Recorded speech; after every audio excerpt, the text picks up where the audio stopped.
contraponto aqui, irmãos, na questão do nosso centro de convenções, a forma como está sendo colocado. E aqui eu preciso de muita maturidade, nós precisamos analisar a coisa com muita tranquilidade. O que acontece? No nosso centro de convenções, tivemos uma reunião do presidente de campo no mês de novembro, e o projeto que foi apresentado ali, nós vamos trabalhar com esse número, pode ser que varie um pouco, mas enfim, vamos trabalhar com o número que foi apresentado ali, um projeto de 4,5 milhões. E eu pergunto hoje, a nossa convenção tem entradas suficientes para entrar num projeto dessa grandeza e magnitude? Eu quero que você analise a questão com muita tranquilidade. Outra questão, quem é que vai custear este projeto de 4,5 milhões?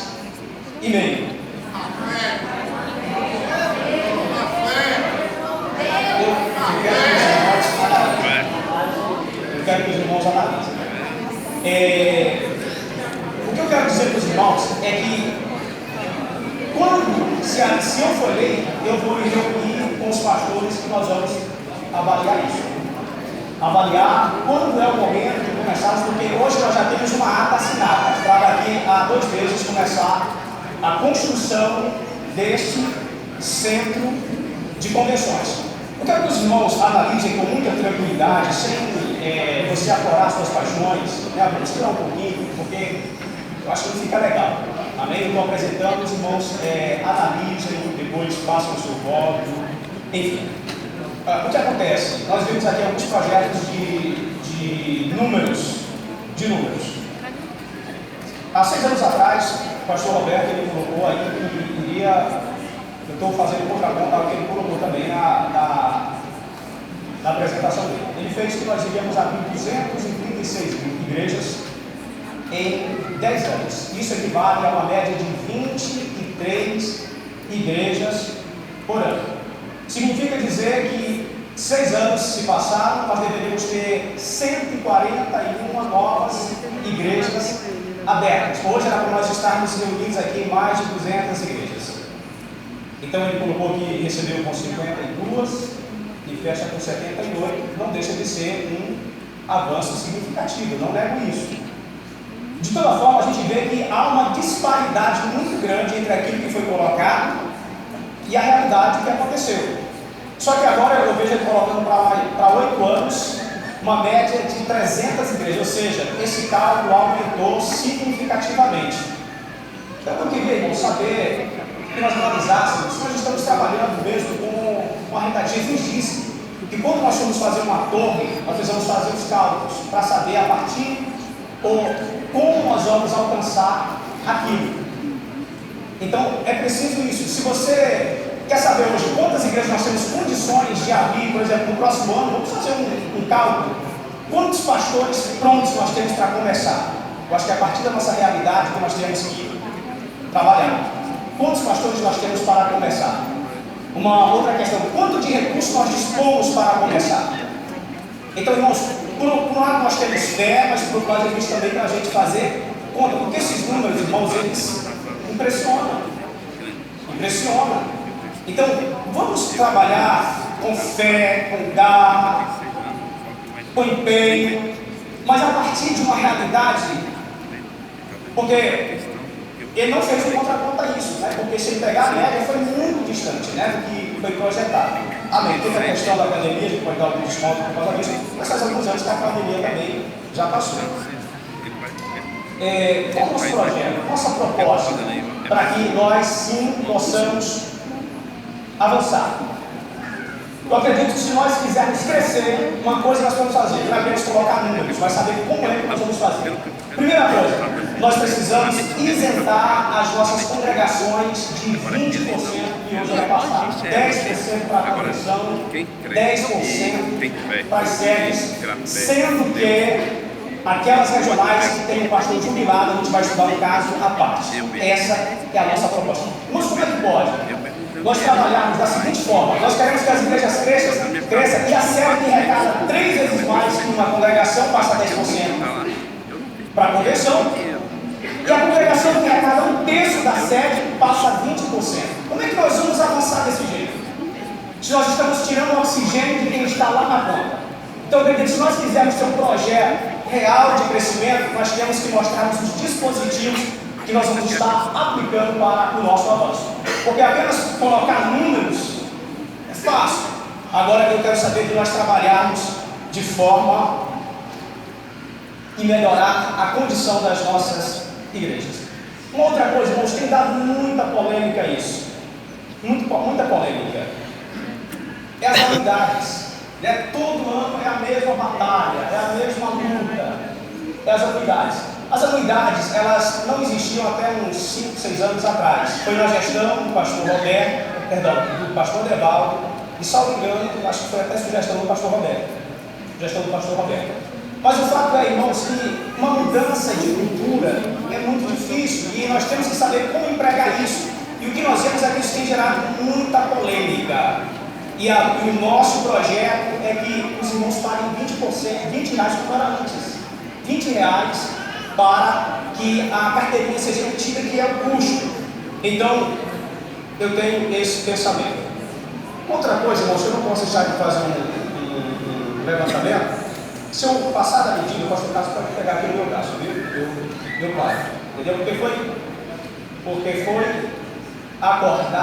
acordado que a gente... Irmãos, eu sou candidato, tem como fazer uma pequena avaliação, não tem como eu deixar de fazer. Então eu peço maturidade da parte dos irmãos nesse aspecto. Né? Então hoje assim nós temos uma grande fomentação da ideia de venda de terrenos. Hoje assim é uma pressão muito grande para as regionais venderem terrenos e disponibilizar um capital, um percentual acima até mesmo daquilo que está no nosso estatuto, que é 10%.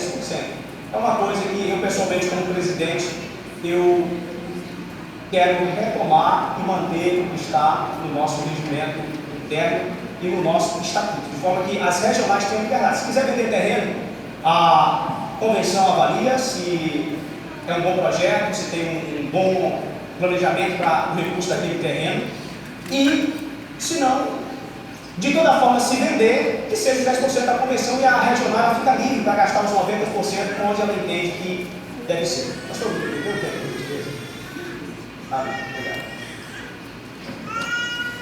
E uma outra questão, irmãos, é que hoje, a gente como presidente de campo, participamos de reuniões, a gente vê que nós passamos por algumas dificuldades financeiras. Às vezes tivemos até mesmo o salário do presidente, que às vezes fica em aberto, não consegue. Então, assim, um plano que eu tenho é reduzir as nossas despesas.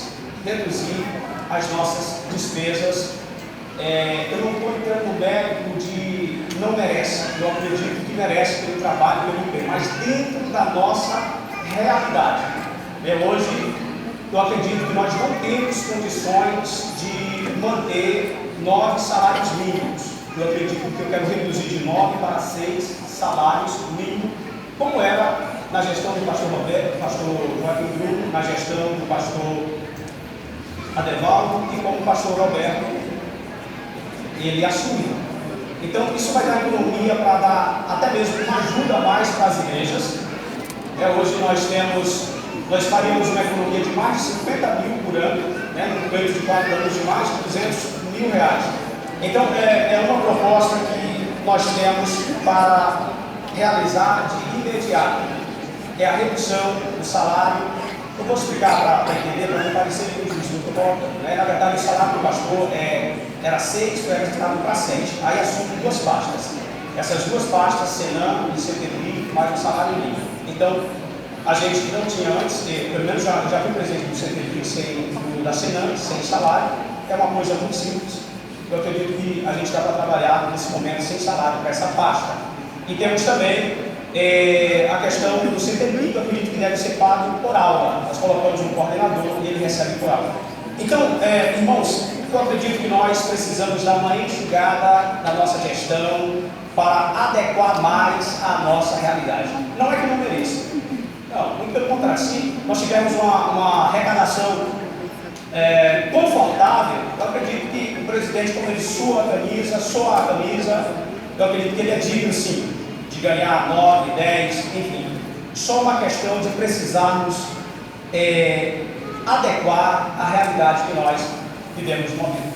Então, eu faço aqui a minha fala.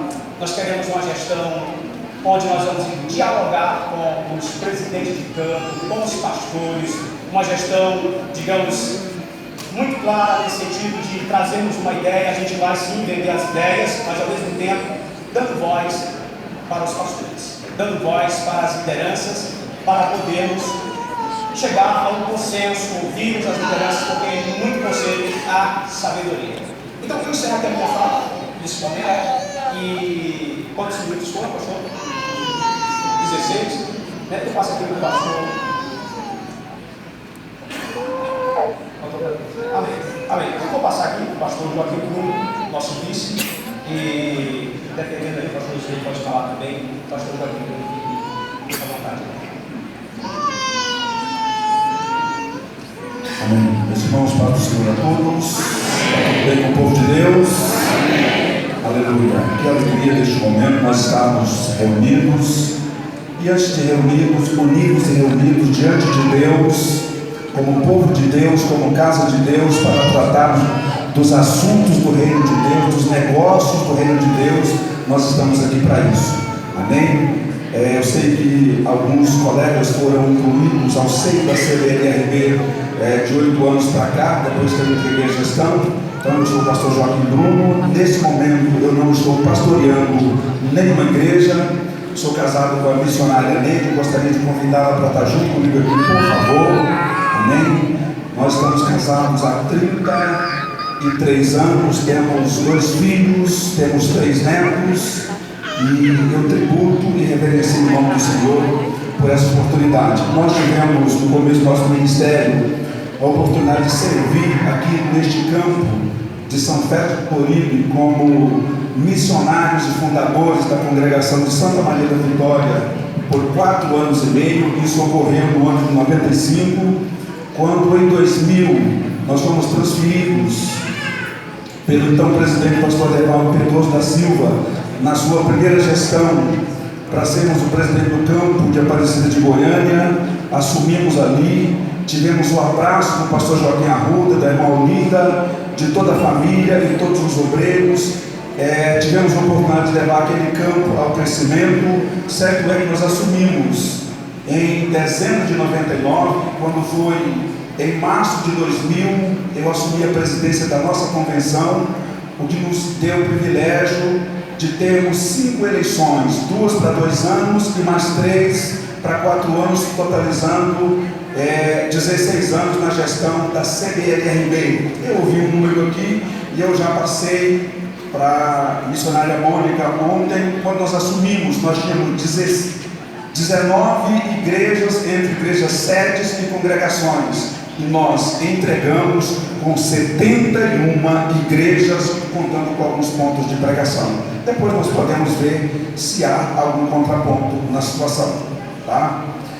Nesse período, meus amados, nós levamos o nosso grupo de obreiros, que era um pouco mais de 40, a uma lista de perto de 500. Os números assim atestam. Levando em consideração projetos para a igreja, eu estou muito alinhado com o pastor Abraão, um jovem pastor.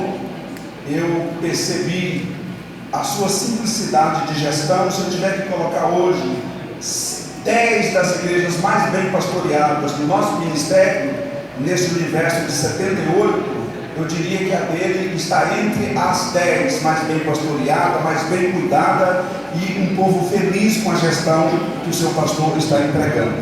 Amém?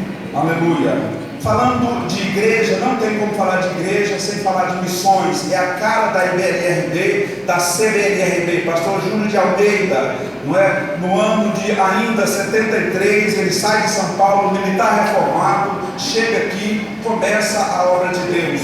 Em 1974, a primeira igreja ela foi emancipada, trabalho daquele homem, e é uma garra do nosso ministério. A partir daí, queridos, onde uma família desse ministério chega, nasce uma igreja. Essa é a marca, essa tem sido a marca. Glória a Deus. Quando eu leio Atos capítulo 1, versículo 8, a Bíblia diz: começando por Jerusalém, Judeia, Samaria e até os confins da terra. Esse é o princípio bíblico. Glória a Deus. Conversando com o pastor Abraão, com o pastor Josinei e muitos outros colegas que nós debatemos esse processo durante esses dias, nós queremos fortalecer a missão da igreja em Jerusalém. Não se chega aos confins da terra sem uma Jerusalém forte. A Jerusalém forte é ao redor da nossa casa, o bairro onde a nossa igreja está plantada. A Judéia são as nossas cidades vizinhas, o nosso estado, ali é a nossa Judéia que nós precisamos trabalhar. Para que isso aconteça, meus amados, nós precisamos fortalecer a geração de discípulos, ou seja, ganhar crentes, gerar vidas para o reino de Deus. Mês passado tive um privilégio grande, num festa de aniversário de igreja, eu dividi o altar da igreja com a minha primeira discípula que nós ganhamos para Jesus aqui em Santa Maria da Vitória, a missionária Joyce. Ela pregou no sábado e eu preguei no domingo. Irmãos, que honra poder fazer isso, viu? Você dividir o altar com uma pessoa que você gerou, você discipulou e hoje prega em todos os lugares do Brasil. Nada melhor do que isso. Amém, meus amados? A geração de obreiros a partir de Jerusalém. E essa geração de obreiros, ela nasce na geração de crentes. Aleluia.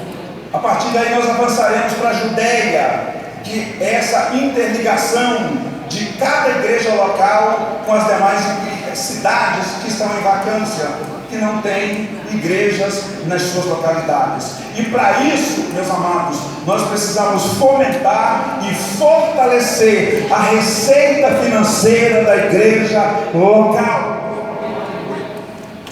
Lá no estatuto, eu coloquei, ajudado por alguns colegas, de que 10% das congregações para a convenção e 10% para as igrejas sérias. E eu estou aqui nessa tarde, nessa manhã, humildemente, para dizer que eu estava equivocado.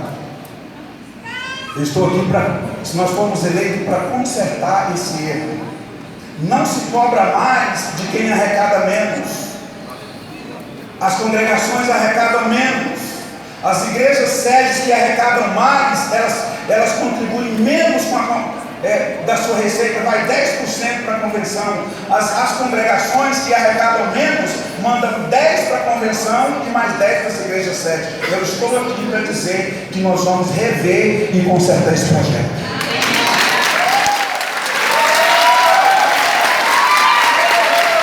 Esse projeto vai acontecer. Vamos consertar esse erro. Eu estou aqui humildemente para dizer que eu errei. E nós vamos consertar isso. Isso vai gerar oxigênio lá na ponta. E eu quero aqui que os irmãos compreendam. A convenção é a pessoa passiva. As igrejas são as pessoas ativas. A convenção de si mesma, irmãos, ela não gera nada. Quem gera tudo são as igrejas, que é a pessoa ativa. Quando nós fortalecemos congregações, igrejas sérias, consequentemente teremos uma convenção forte, porque as igrejas terão que repassar para fortalecer a convenção. Querer convenção forte e empobrecendo igrejas, nós vamos ter sempre igrejas pobres e convenção pobre. Mexendo, cortando na carne. O salário do presidente vai ser reduzido. A despesa com a presidência da convenção, ela será simultaneamente reduzida, para poder ter condição de investir, de oxigenar na ponta, oxigenar a igreja sede, oxigenar congregações, para que as coisas aconteçam. Eu estou dizendo aqui daquilo que eu vivi na prática durante 16 anos. E humildemente, nesse ponto, eu admito que eu equivoquei. Estou aqui para dizer que nós vamos consertar esse erro.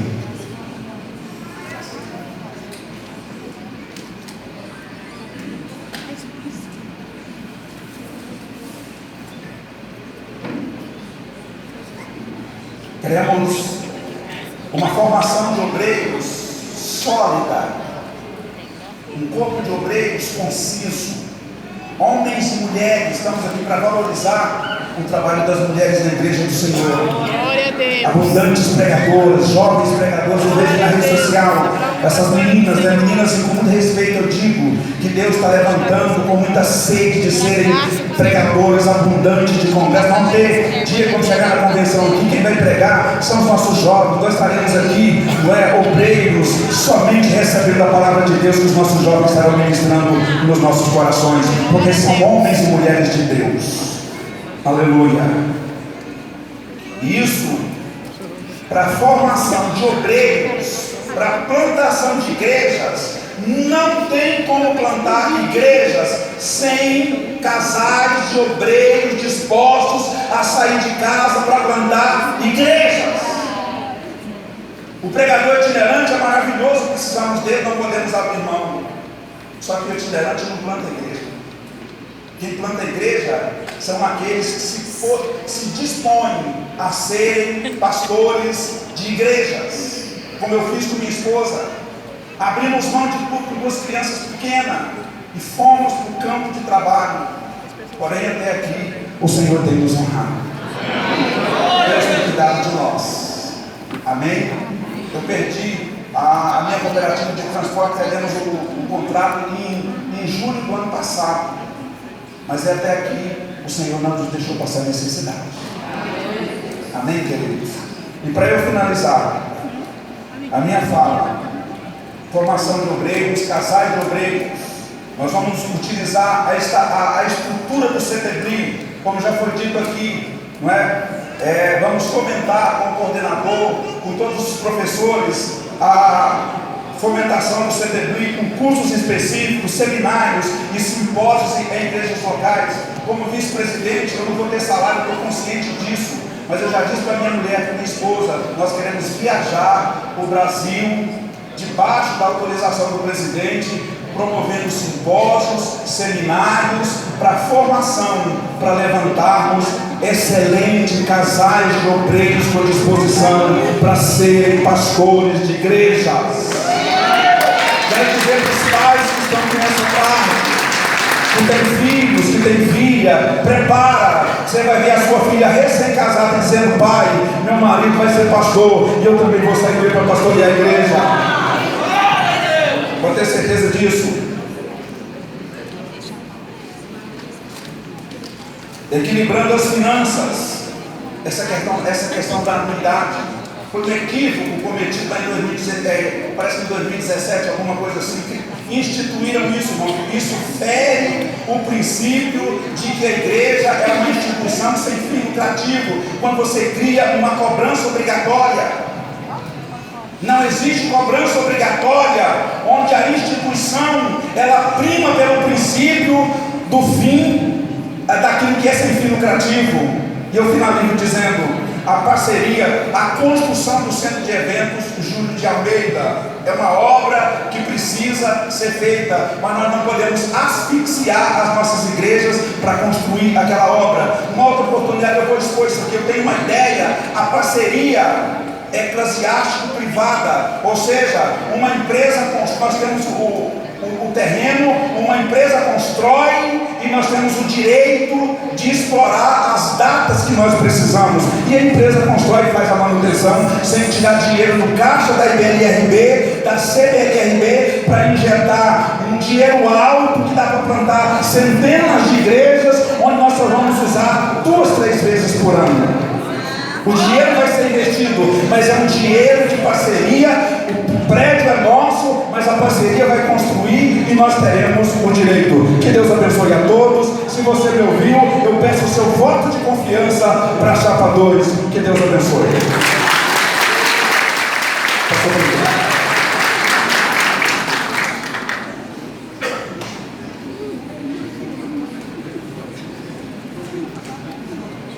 Meus irmãos, estão aí as propostas, somos pensantes, somos inteligentes e também temos democracia para exercer o nosso poder. Eu quero apresentar à Assembleia os nossos 4 fiscais, 2 apresentado pela chapa 1 e 2 apresentado também pela chapa de número 2. Fiscais da chapa 1, pastor Giovanni ali, e o pastor Souza. Fiscais da chapa de número 2, pastor Nestor ali, e o pastor Emerson. A Assembleia quer aprovar os nossos fiscais e digam amém. Amém. Meus irmãos, uma orientação: quem é que vai ter direito e poder de voto? Os irmãos que estão em dias com a credencial, convencionados, inadimplentes, e aqueles que não estão em dias com a sua credencial, não terá poder de voto. Eu tenho aqui minha lista, os irmãos que estão neles conformes, e os nossos fiscais estão orientados a exercerem assim. Tá bom, queridos? A nossa votação, eu peço por gentileza, se os meus amados irmãos dessas duas fileiras de bancos puderem desocupar, queridos, iremos precisar desse espaço. Isso, por gentileza. Sua primeira vez? Pode ser. Não.